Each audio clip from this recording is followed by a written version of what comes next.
자, 본격적으로 이번 연도 수능에 대한 얘기를 좀 하자고요. 이제 문항에 대해서 얘기인데, 아까도 말씀하셨던 선지에 대한 언급도 윤 선생님이 해주셨는데, 뭐 지문이 길거나 아니면 선지가 1차원적으로 해결이 안 되면 또 어렵다, 또 신용이 어렵다, 뭐 이런 말 하는데, 우리 안준현 선생님 보셨을 때, 올해 불수능이다, 마그마 수능이다, 막 그러거든요, 엄마들이. 그렇죠. 예.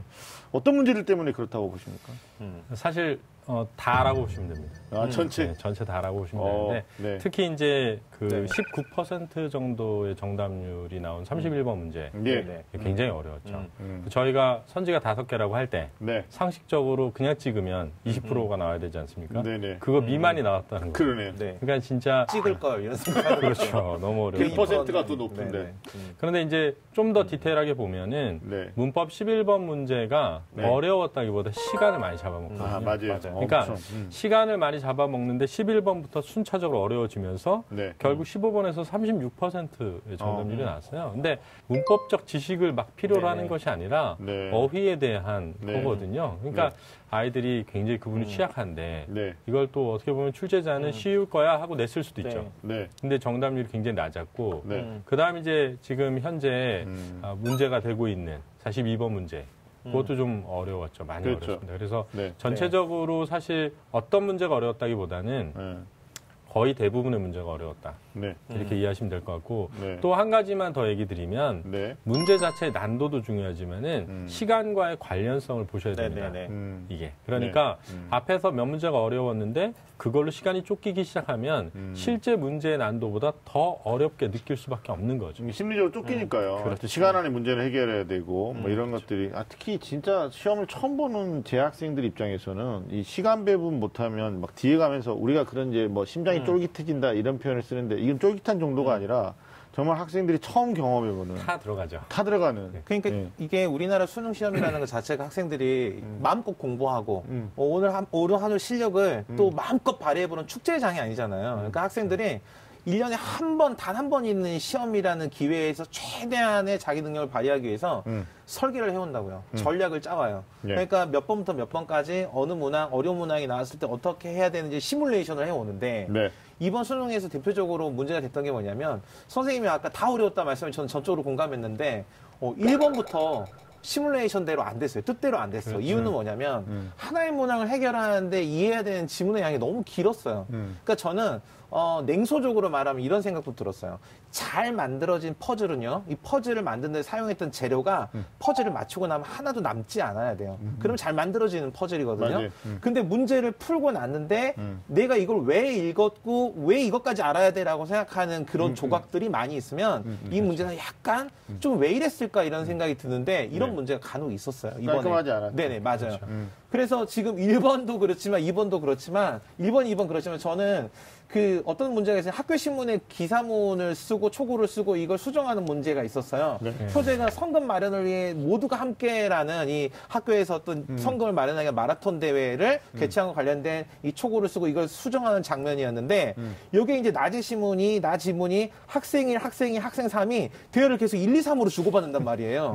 그러니까 1, 2, 3으로 주고받는 것을 뒤에 가지고 누가 뭐라고 말했는지를 표시를 해가면서 달아야 되는데 제가 이렇게 문제를 뽑아서 가져왔는데 다 보셨겠지만 2페이지에 있는 이 문항 전체 3분의 80%가 지문이고요. 문제가 한 문항이 있어요. 그러니까 이걸로 시간 조절을 하기가 어느 누구도 쉽지 않았을 것으로 보여지는 거죠. 네네. 그러니까 이게 뭐 물론 이제 안진우 선생님도 사교육 쪽에 계시는 분이고요. 뭐 우리가 사교육과 공교육 뭐 이걸 지금 얘기하자는 건 아닌데 사실 이렇게 되면 국어를 갖다가 학교 교육을 정상적으로 이수한 학생이면 누구나 풀 수 있는 문제냐라는 질문에는 깔끔한 답변 안 나올 것 같은 느낌. 당연하죠. 그렇죠. 그게 지금 가장 큰 문제라고 저는 생각합니다. 그런데 평가원장님은 인터뷰에서 항상 레파토리가 고등학교 교육을 정상적으로 이수한 학생이면 누구나 풀 수 있는 문제를 출제했다. 이렇게 한단 말이에요. 그러니까 이거는 오히려 사교육을 조장하는 출제가 아니었느냐라는 비판도 그 비판에서 자유로울 수 없는 문항을 지금 방금 얘기해 실제로 이제 실질적 결과가 나와봐야 알겠지만 우리가 이제 보통 변별력 없는 시험이었다라고 하면 너무 어려워가지고 모두 다 틀려버리거나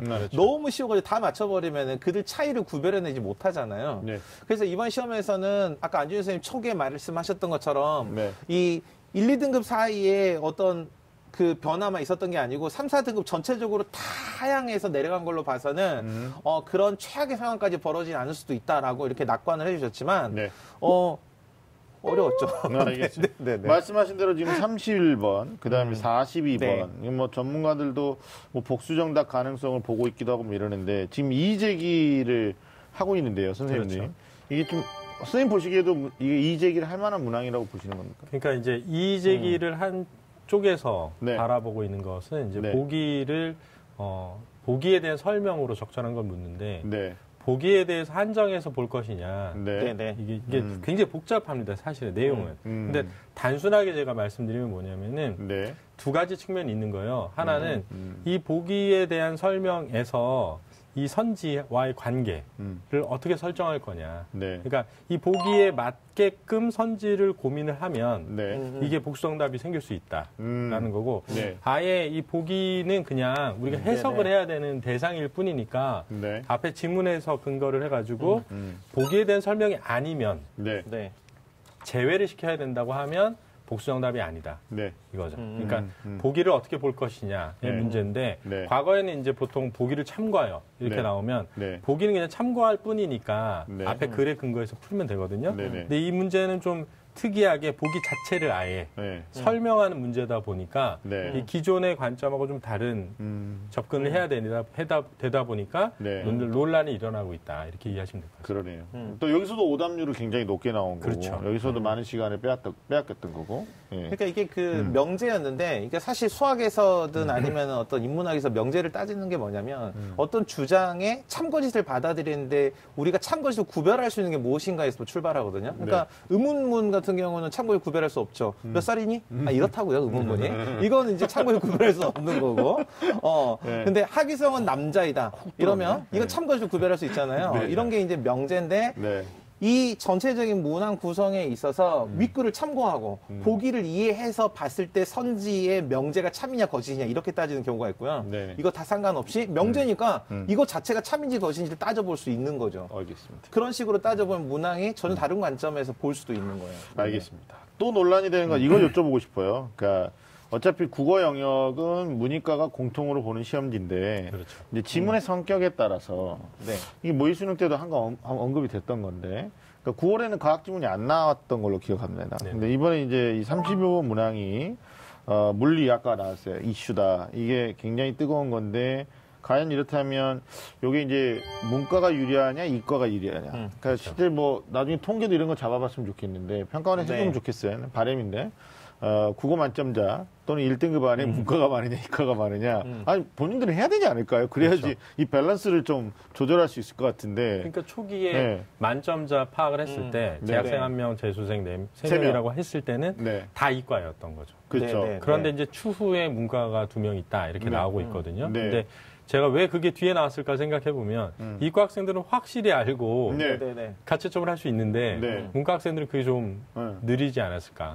그러니까 이과에게 어쨌든 유리한 시험인 건 분명히 맞는 것 같습니다. 그러니까 물리를 특히 선택했던 학생들한테는 물리 이제 교과 공부를 하면서 31번의 만류 인력 같은 경우는 어떤 개념 정도를 알고 갔잖아요. 그러니까 인문계열 학생들 중에는 안타깝게도 만류 인력 서가 아니야? 뭐 이렇게 생각하는 친구들은 7점이 뭐야? 뭐 양팔을 벗겨버릴라? 뭐 이런 생각을 하면서 문제를 본 친구들도 있었을 거라고요.